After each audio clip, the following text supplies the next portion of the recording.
Bom, sou Carlos Corrêa. Esse é mais um estudo semanal da lira chinesa, os Analetos e Confúcio, a partir das interpretações do professor Simson Roque de Singapura. E esse estudo ele fica gravado no nosso IGTV, aqui da página, e também depois no YouTube. A gente sobe no YouTube também, no canal Projeto Lira Chinesa. E a gente agradece a presença de todo mundo que vai acompanhar agora, de quem vai acompanhar depois a gravação, e a gente agradece também a presença da Carolina.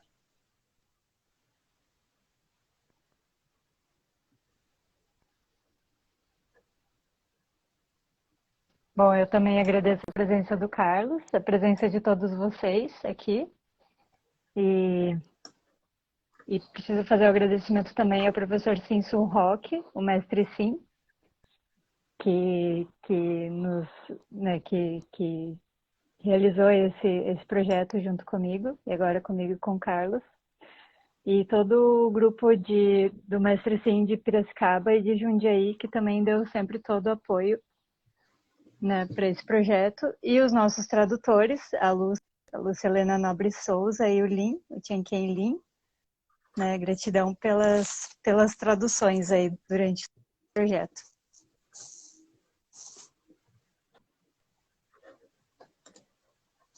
O Ignacio por LWR perguntou. Muito bem.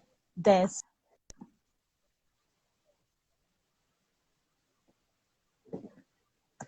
Não sei. Quem é o Décio?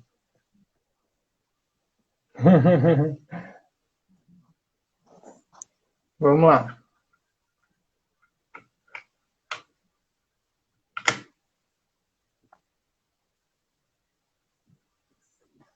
Muito bem. Nossa primeira frase, então, de hoje. Só um momentinho. Bom, muito bem, vamos lá. Confúcio disse: o homem virtuoso tem 3 reverências. Reverencia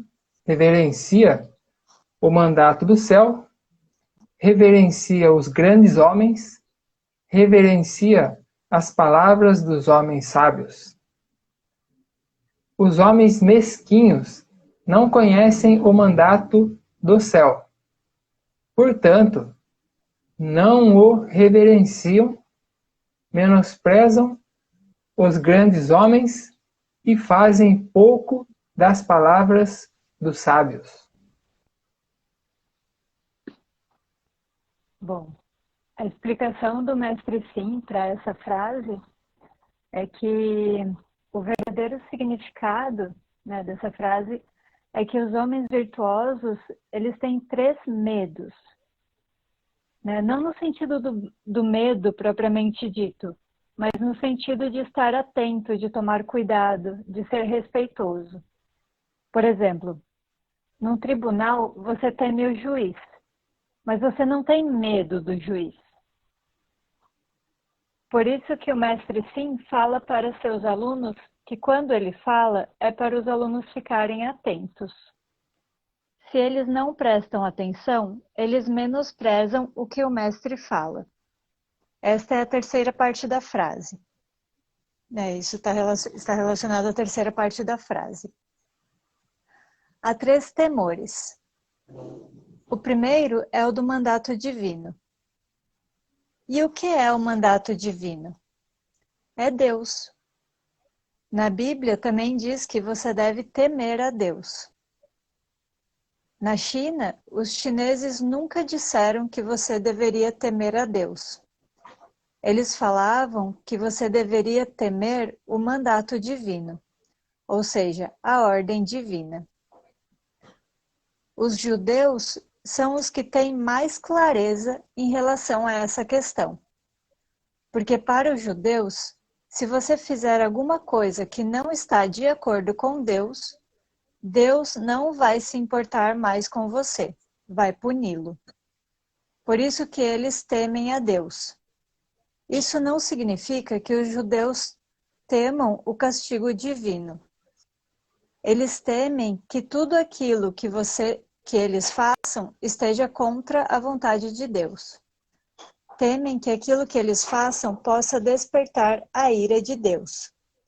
Esse é um tipo de temor que é algo grandioso, de uma vida grandiosa, uma essência grandiosa. Mas então, né, voltando à frase do Confúcio, um homem virtuoso tem 3 temores: ao mandato divino, aos grandes homens, né? Os grandes homens são aqueles que têm aquela posição. E o terceiro, as palavras dos homens santos. Não são palavras de homens sábios, e sim homens santos. E os mesquinhos, eles não compreendem o que é o mandato divino. Não sabem o que é. Por isso, eles não temem Deus, não temem o mandato divino. E eles também menosprezam quem ocupa a posição, o grande homem. Inclusive, eles difamam aquilo que foi dito pelos grandes homens, pelos homens santos, porque eles não entendem essas 3 coisas. Isso é um homem mesquinho. Então, como diferenciar um homem santo de um homem mesquinho? É só ver se essa pessoa teme essas 3 coisas ou não teme essas 3 coisas. Ao ter respeito por ele, né, no caso, ao ter respeito pelo Mestre Sim, e ao compreender sobre esses assuntos, convém sentir esse respeito, esse tipo de medo. Porque neste conteúdo existem muitas palavras de sabedoria, existem muitas palavras de virtude, existe muito mandato divino.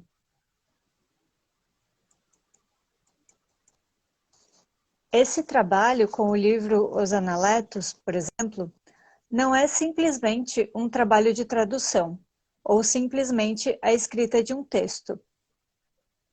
Quem reescreve esses livros e não conhece essas 3 coisas, não consegue escrever nada. Um chinês não tem coragem de escrever um Analetos indiscriminadamente, principalmente explicar as palavras de homens santos. Não tem coragem, porque eles sabem essas 3 coisas. Por isso, o Mestre Sim propôs que eu no caso, o Mestre Sim propôs que eu escrevesse sobre isso, porque ele iria me ajudar. Porque se eu procurasse outra pessoa, mesmo que eu procure alguém da China continental, seria muito difícil encontrar alguém que consiga falar sobre essas coisas para mim. Geralmente, as pessoas irão explicar apenas as palavras. Muitos nem acreditam no que é mandato divino. E provavelmente, após explicarem essas palavras para você, eles vão fazer depois, dizendo que isso tudo aí, isso não se aplica hoje em dia, porque eles também não acreditam em Deus nem em mandato divino. E também não acreditam em posição. E também não acreditam em homem santo. Está claro? Por isso, a explicação deles não consegue auxiliar você a ir aprender essas 3 coisas. Não consegue auxiliar você a gerar um respeito. Então agora, complementando de uma forma mais profunda, ainda fala do Mestre Sim. Complementando de uma forma mais profunda, por que respeitar o mandato divino? Porque isso é um comando do universo. Por que respeitar o mandato divino? Porque é um comando do universo. A vida é comandada por ele. Mas ele usa o que para comandar? Existe um princípio do universo. Por isso que as pessoas precisam respeitar o princípio do universo, que é o princípio do mandato divino. Mas como que você vai compreender o princípio do universo? Como que você vai compreender a virtude do céu e da terra? Então, tem pessoas que precisam se responsabilizar por isso. E essas pessoas são os homens.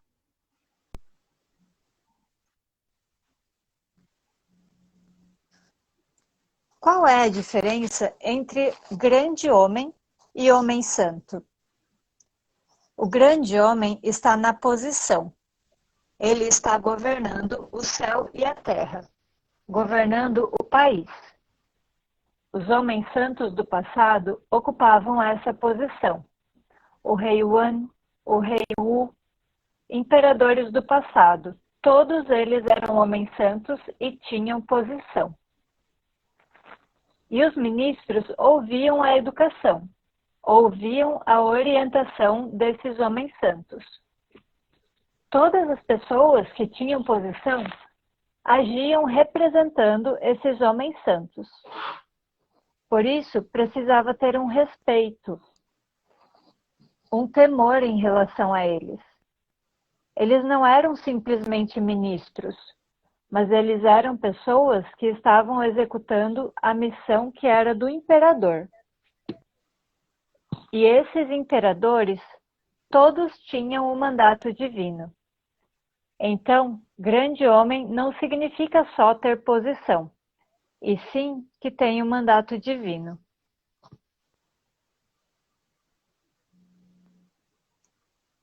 E esses grandes homens usavam o poder para governar.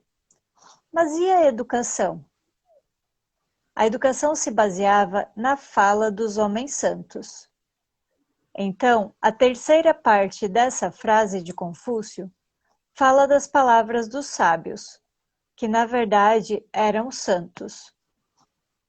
Na China, no passado, você tinha que respeitar os ministros, porque eles vinham do mandato divino. Mas você tinha que respeitar também as palavras de homens santos, porque aquilo era educação de virtude. Então, era preciso respeitar três coisas. E um homem mesquinho, ele não compreende essas três coisas. Por isso que ele não teme o mandato divino. E também menospreza os grandes homens, difama as palavras dos homens santos. Entende? Esse tipo de sentimento nós não conseguimos sentir, mas ele, o mestre sim, sente, porque ele está nessa posição. Quem não é professor, quem nunca foi tratado assim por um aluno, não vai compreender essas três frases. Depois que você se torna professor, você entende o que o Confúcio quis dizer com a frase.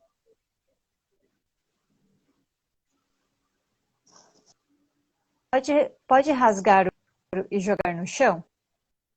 Isso é contra a lei, porque isso é do país. E esse sistema de educação tem um poder de lei sobre isso. Mas os jovens, as crianças, não sabem disso. Um professor tem uma missão junto ao seu país. Ele, em nome do país, ensina.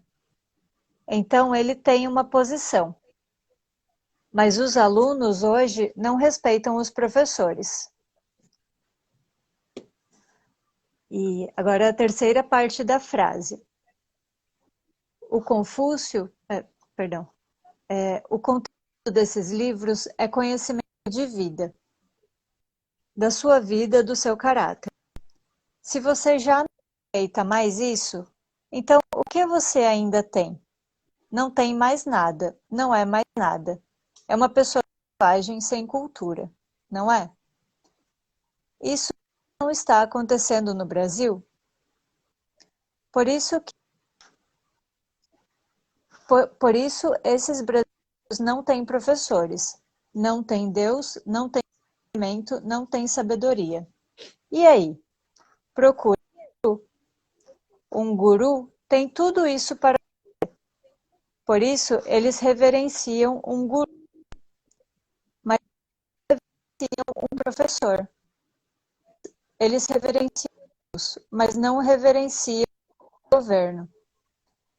E esse tipo de conteúdo só obtém o apoio religioso, mas não tem o apoio da sociedade, não tem o apoio do governo, porque nós não entendemos essas coisas.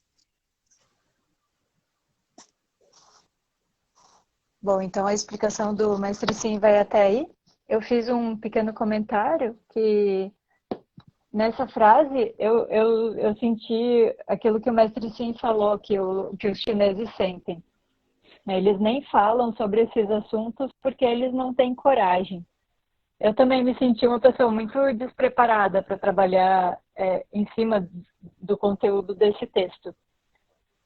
Mas aí eu pensei, às vezes, por um excesso de zelo, por um excesso de cautela, a informação acaba não chegando onde ela deveria chegar.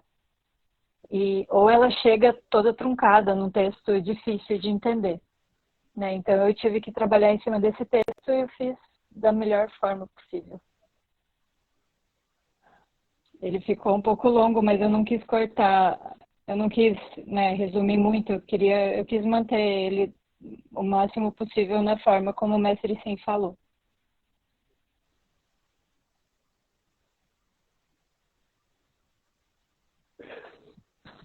Carlos? Alô? Ah, Sim, já, diga. É que eu tá já travando pra finalizei. mim. Ah, Sim. entendi. Muito bem, então. Eu vou fazer um comentário rapidinho sobre essa frase aí. Deixa eu ver aqui.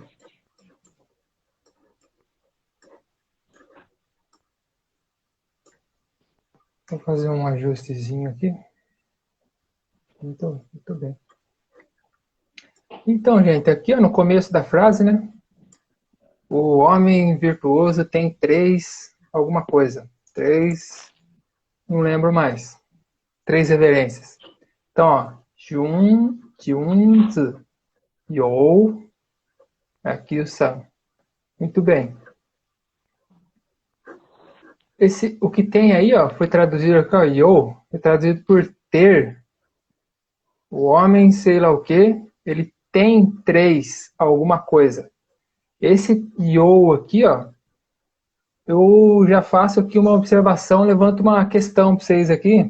Esse Yo aí, hoje em dia, ele é traduzido por ter, mas ele tem o significado de haver. E aqui no caso do Confúcio e de mais outros autores aí, outro pessoal aí das antigas, vamos dizer assim, o Yo aí, ele é vamos dizer assim, um elemento aí mais amplo, mais amplo.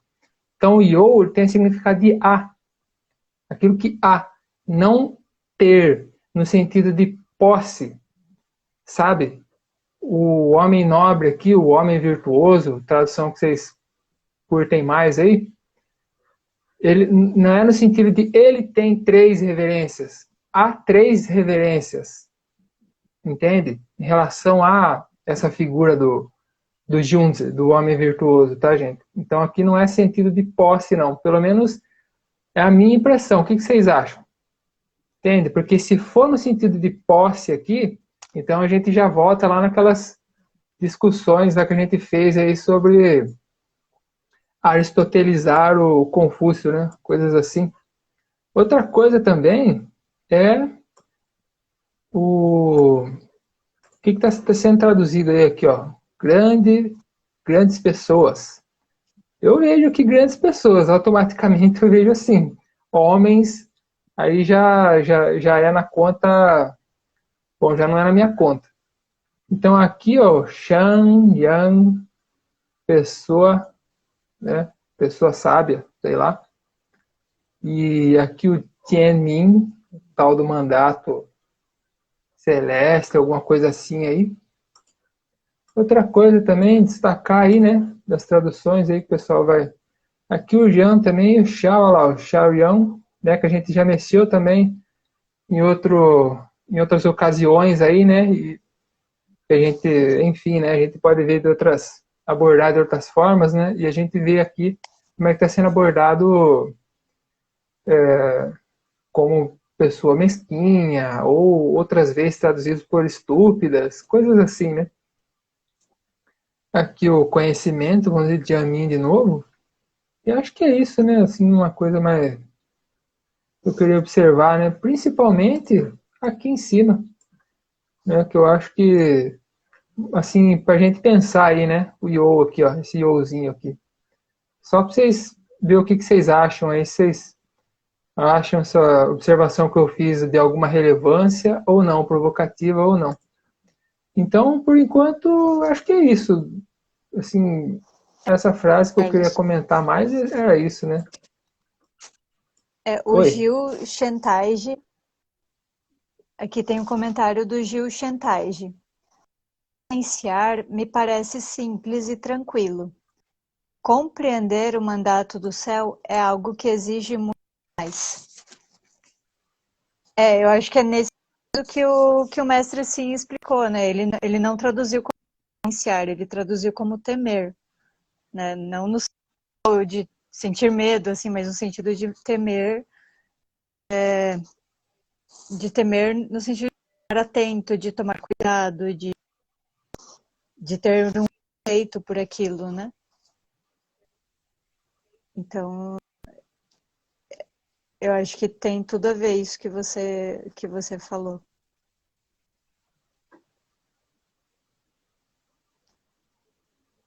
Concordo com sua Bom, eu não ponderação, entendi tudo que Carlos. você falou, mas eu acho que beleza. Diga. Concordo com sua. O Gil Chantage fez mais um comentário. Concordo com sua ponderação, Carlos. A compreensão melhora muito quando não usamos ter.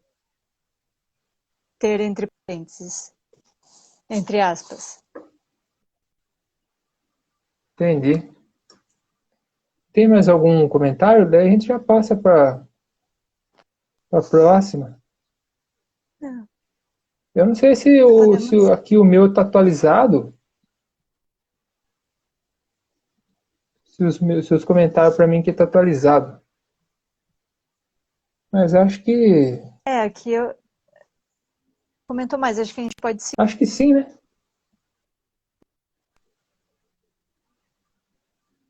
Tá. Vamos passar para a próxima então. Eu vou Essa, por aqui. essa é a próxima e a última frase. A primeira foi bem longa e a segunda também, senão fica muita informação, muita. Então a gente escolheu duas frases para hoje, para a gente poder comentar e aprofundar, se for o caso. É isso porque eu nem ia comentar a outra frase, né? Aí eu acabei comentando. Vamos lá. Muito bem. Aqui, essa frase aqui, o que está aqui para nós? Quando a esteira não se encontrar esticada, não se sente.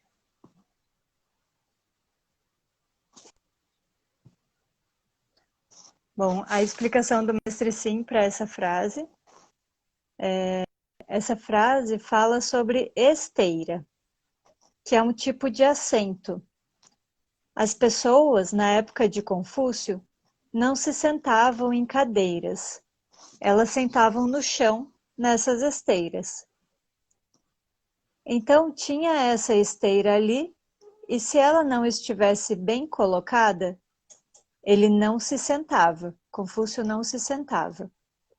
Por exemplo, imagine que as almofadas de um sofá estão todas reviradas. Da mesma forma, se uma esteira não estiver correta, se estiver torta, se não estiver adequada, então eu tento. É esse o sentido desta frase. Daí, na ocasião, eu perguntei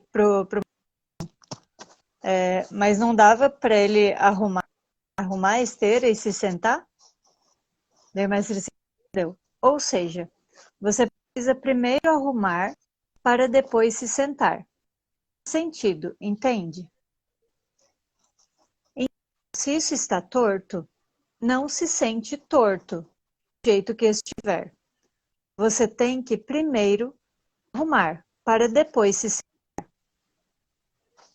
Essa frase pode parecer muito simples. Você pode falar para uma criança.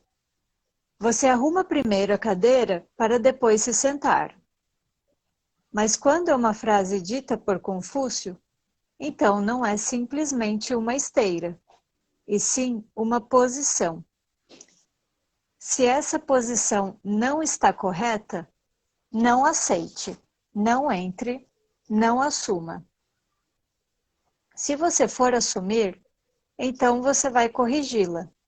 E vai corrigi-la de acordo com os ritos, de acordo com a responsabilidade que esta posição representa. É isso. Não é simplesmente a cadeira que você arruma direitinho e aí você já pode se sentar. Não é disso que ele estava falando. Eu vou fazer só um pequeno comentário aqui no meio da explicação do mestre, que em muitas instituições, como no Senado, no Parlamento, né, nas câmaras de vereadores, eles também falam nesses termos, né? Por exemplo, eles usam o termo cadeira, né? A pessoa eleita pode assumir uma cadeira. Então, também é parecido com o que ele falava de esteira, né? Representando a posição. Uma posição que você ocupa. Bom, continua a explicação do mestre Sim. Ele fala, o mestre Sim também dá um exemplo. Ele diz, por exemplo, essa cadeira em que ele está é do não é adequada para você não pode se sentar, porque se você se sentar nela, aí você tem responsabilidade. Tudo o que é dito pelos homens santos nunca é essa explicação tão simplista do conteúdo. Se eu me sentar nesse lugar, né, ele falou apontando para a cadeira do tradutor, é para eu traduzir. Se eu não traduzo bem, então é melhor eu não me sentar aqui. Se você se sentar aí, ele apontou para a minha cadeira, na cadeira dos alunos, você é aluna. Se você não está se esforçando para aprender, então essa posição não está correta. Ele, né, o mestre Sim, aqui sentado, ele precisa se corrigir. Ele próprio precisa se corrigir em relação à sua própria responsabilidade. Por isso que ele fala isso claramente para você. Porque senão essa posição, para ele, não estaria correta. Ele comentou que há uma aluna que sempre fala para o mestre Sim. Você é mestre, você é mestre. Ou seja, essa é a sua posição, assuma. E se eu sou mestre, você é meu aluno. Então, na sua posição, também tem que se sentar direito. Mesmo princípio. Todo mundo tem sua própria posição. Se essa posição está correta, então é melhor você não assumi-la.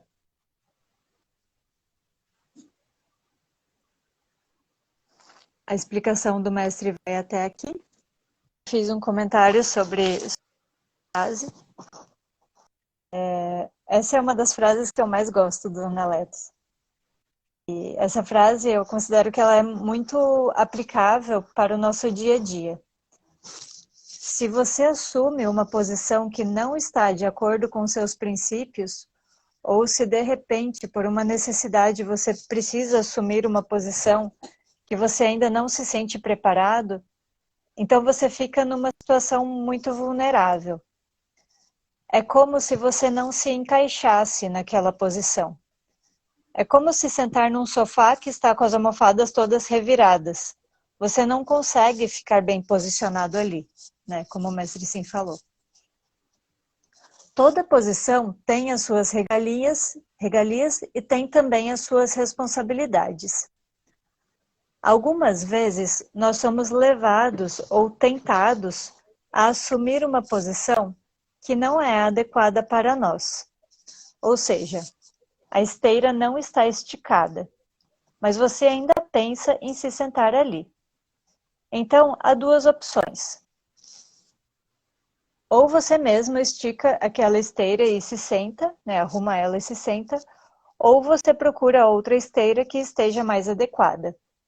Caso contrário, essa esteira, né, essa posição, poderá te deixar vulnerável e até te adoecer, ao invés de te tornar cada vez mais forte, responsável e realizado.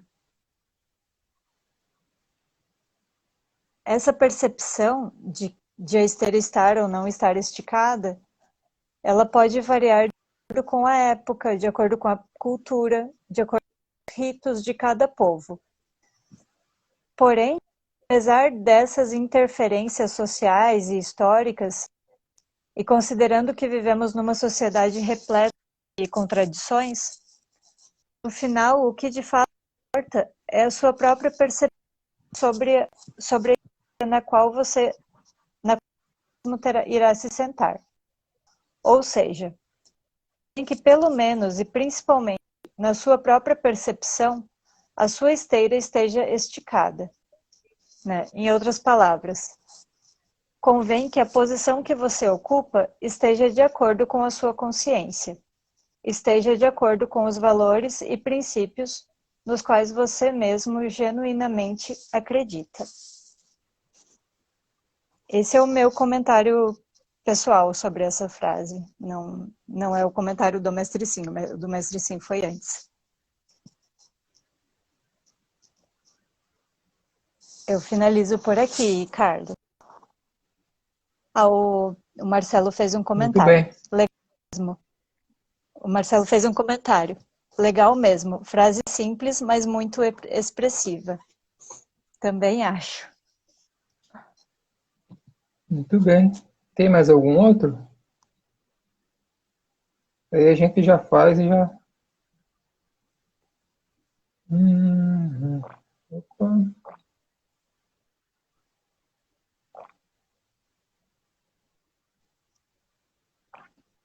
Ah, tem a do Gil aqui. Que fantástico. Opa. Desapareceu. Desculpa, gente. Hoje tá difícil aqui. Aqui. Que fantástico o conteúdo dessa frase. Pois é, né, gente? Então, eu vou fazer o meu agora. Essa eu vou comentar aqui. Então, seguinte. Deixa eu ajustar aqui.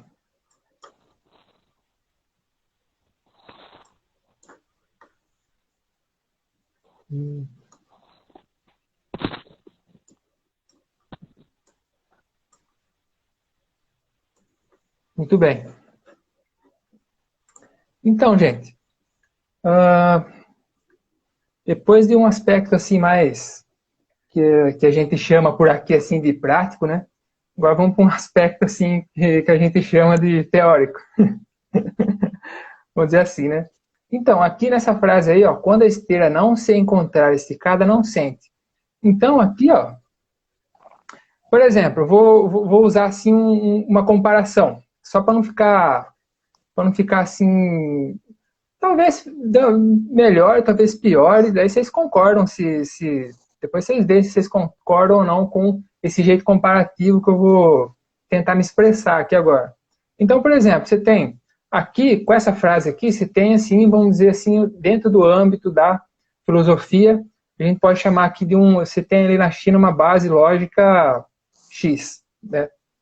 Que a gente está chamando aqui de relação ou relacional.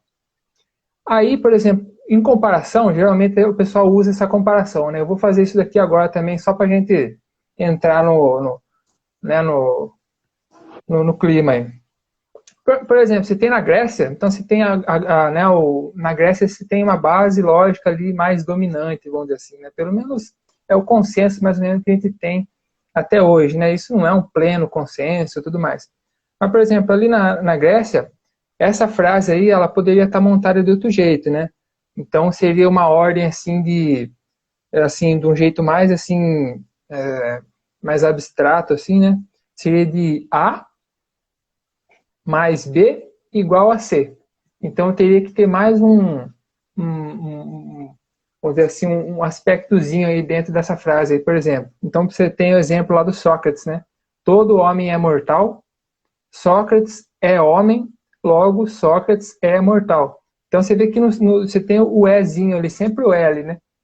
Então, é sempre afirmação. Então, você vai sempre pela afirmação, né? Pelo cheio, vamos dizer assim. Você vai enchendo a proposição.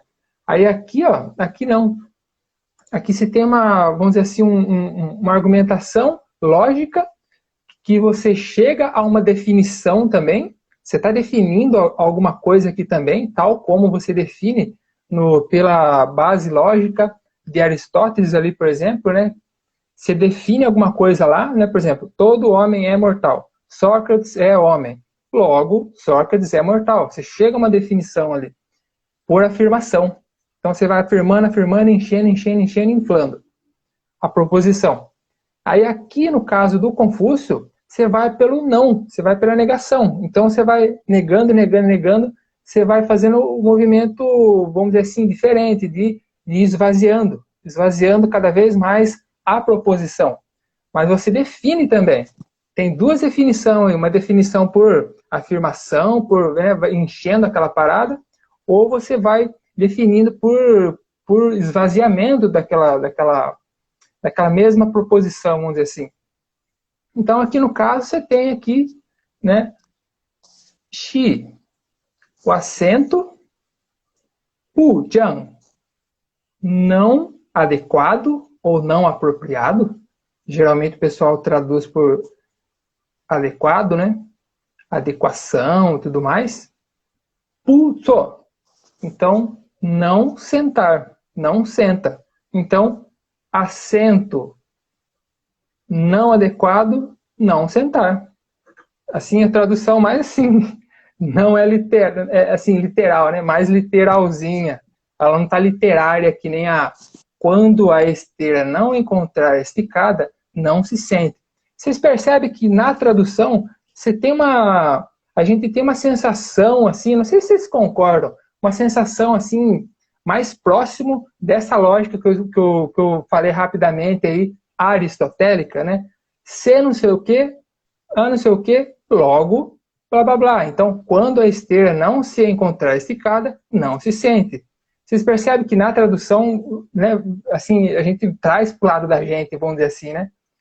Agora, se você vai para a tradução aí, que eu tenho uma tradução assim, mais assim, momentânea para agora, assim, né? E mais literal, assim, propositalmente mais literal, aí para ver se eu consigo me expressar no sentido de tentar demonstrar, pelo menos a minha percepção com essa frase aqui do não, de esvaziar, de negar para definir, sabe? Então, assento não adequado, não senta. Então, vocês percebem uma diferença aí? Vocês percebem né, uma diferenciação que dá para a gente fazer, mas não uma diferenciação absoluta, sabe? Uma coisa exclui a outra totalmente e não há comunicação nenhuma, solipsismo, né, como dizem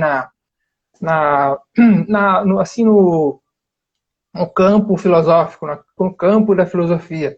Então, não é nesse sentido. É no sentido de assim, essa frase, ela aponta uma diferença, do meu ponto de vista aqui de agora, né? É uma maneira como eu estou interpretando isso daí agora. Então, ela mostra uma diferença em relação, né, ao Aristóteles. Então, a gente está comparando aqui o Confúcio e o Aristóteles.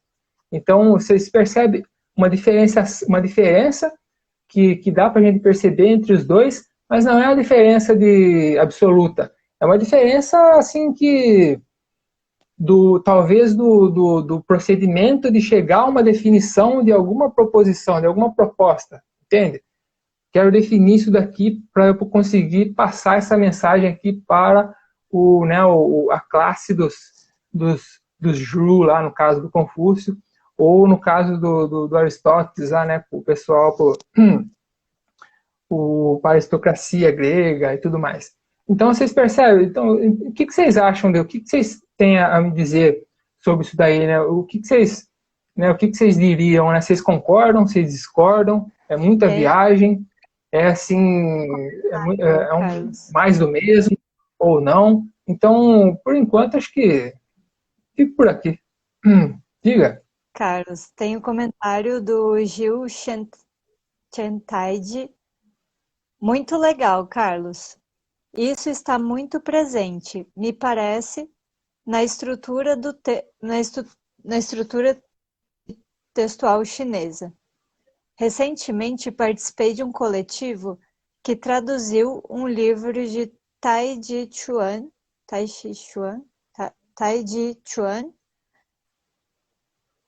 e nos deparamos com essa lógica da negação. Isso foi o Gil Chentaide que falou, e depois o Marcelo falou. A impressão que me dá é que os textos merecem traduções ao mesmo tempo mais literais e mais poéticas. E o Gil Chentaide falou, bem entendo assim, Marcelo, né, @Yanamei. A cultura chinesa. Sobre a lógica chinesa, Fun Yulan diz isso. Ele chama o método negativo, enquanto que o Ocidente usa o método positivo.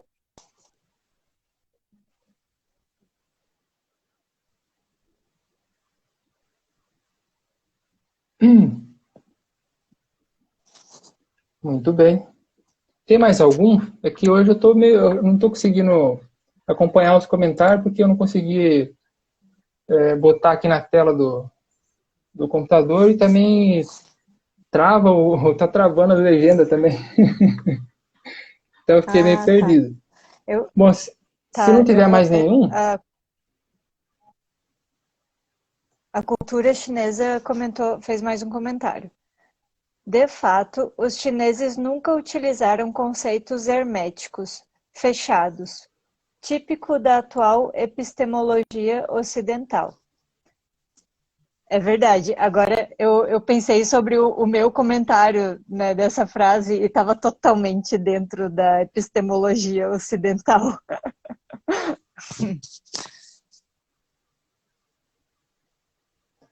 Eu não entendi assim o que você falou em toda a frase que cortou.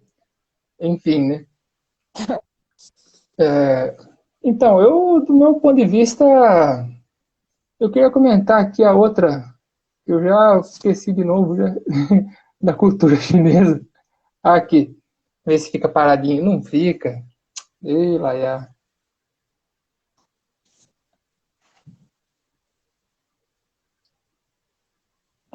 Nossa, tá difícil hoje, hein? Desculpa aí, gente. Fica meio chato, né? A gente fica procurando um negócio assim, fica meio... Mas, enfim, né? Sobre a lógica chinesa, Fan Youlan diz isso. Ele chama de método negativo, enquanto que no Ocidente usa método positivo. Pois é, cultura. Alguns meses atrás, aí, ali mês de setembro, a gente fez aqui um cursinho, né, um mini curso de filosofia chinesa, primeiros passos, está lá no canal do projeto Ler Chinesa. Aí na aula 2, aí eu falo dessa parada aí que você apontou agora, aí do Fan Youlan. Ele chama, né, filosofia do negativo, principalmente a filosofia taoísta, que ele chama, né, e um pouco da budista também, e a ocidental positiva, né? E o confucionismo, né, para ele, assim, o que a gente pode criticar nele ali, né, ele dá todo aquele destaque, todo aquele aumento questionável para o confucionismo, né, como mais equilibrado. Ele não é absolutamente negativo nem absolutamente positivo, né, ele é um pouco dos dois ali.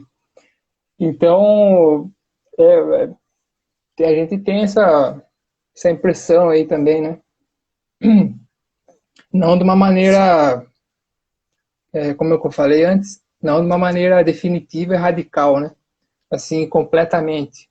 Mas, assim, uma diferença que ela não é tão constante, né? Não é tão estável, assim, né? A gente tem na história, vamos dizer assim, da filosofia chinesa, momentos, assim, mais próximos, eu diria, desse positivo, dessa filosofia do positivo, vamos dizer assim. Tem mais comentário aqui? O Marcelo fez um comentário. Diga, É leia, por difícil a favor. gente não. Tá. É difícil a gente não ler com nossos esquemas conceituais e perceber o outro jeito de pensar. É verdade. É um exercício.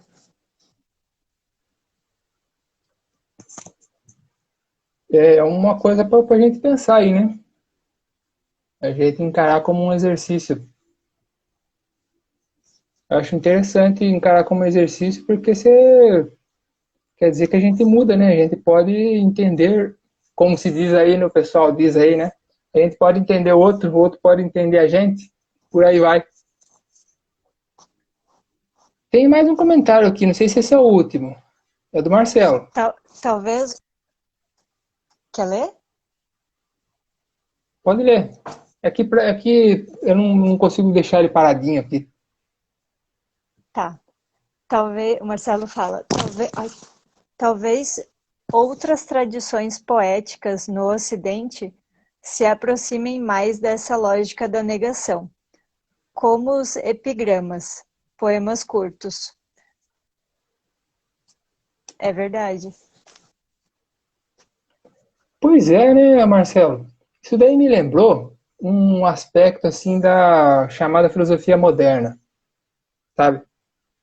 Então, você vê nos departamentos de filosofia ou a maneira como se faz filosofia hoje, pessoal, não sei se você concorda, né?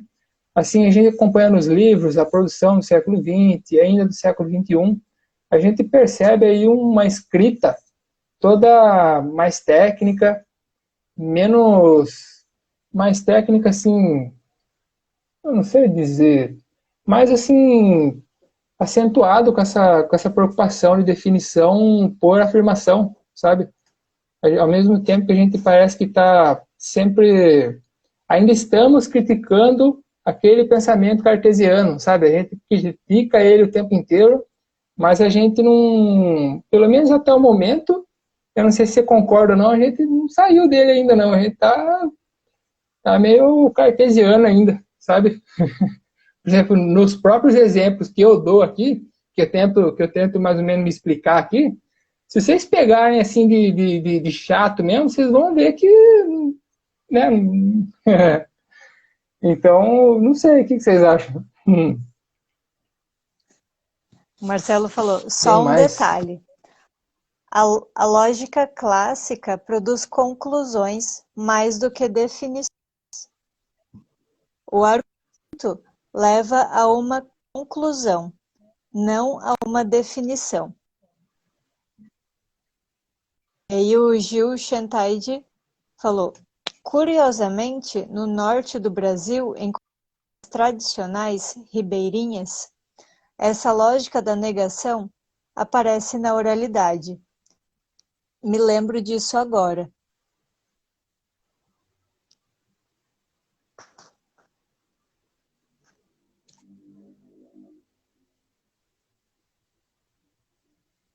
Entendi, Gil. Interessante esse, esse comentário seu aí. Aqui o do Marcelo, a lógica clássica produz conclusões mais do que definições. Pois é, né? A definição ela não é uma conclusão? Como é que fica?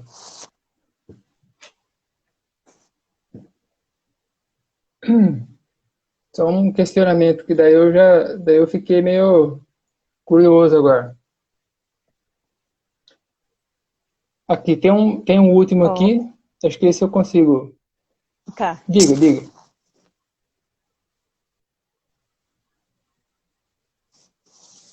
Bom, o Marcelo falando. Essa discussão é longa. Acho que no geral é isso. Somos cartesianos e é difícil perceber outras lógicas. Eu acho que é difícil, mas a gente abre a cabeça, né? Quando a gente começa a perceber outras lógicas, né? É aquilo que você falou antes, Marcelo. A gente tem essa mania de concluir as coisas, né? Em vez de definir e deixar que cada um conclua, né? Da forma como percebe as definições ali. Eu acho uma lógica bem interessante, assim, de pensar. Marcelo falando, a definição expressa o sentido de um conceito. A conclusão é o resultado de um argumento. Conclusão é uma coisa um pouco um pouco mais talvez egóica até na questão de eu tenho a minha conclusão, você tem a sua, né? Então, já quando você define, bom, eu já estou querendo definir as coisas aqui, né, na minha lógica de pensamento também. Eu Entendi. acho que é isso aí, Marcelo.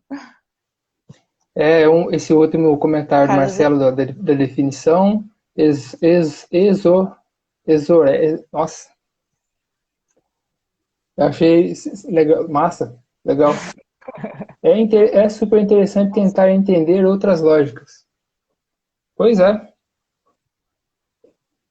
Então, acho que por hoje a gente, se vocês tiverem mais inquietações aí, né, pra gente discutir mais aí, à vontade. Temos aí uns 5 minutinhos no máximo. a cultura chinesa falou, é que a lógica holística implica em excluir com cuidado aos poucos, enquanto que a lógica atomista toma a lição pela parte, abstrai e faz extrapolação.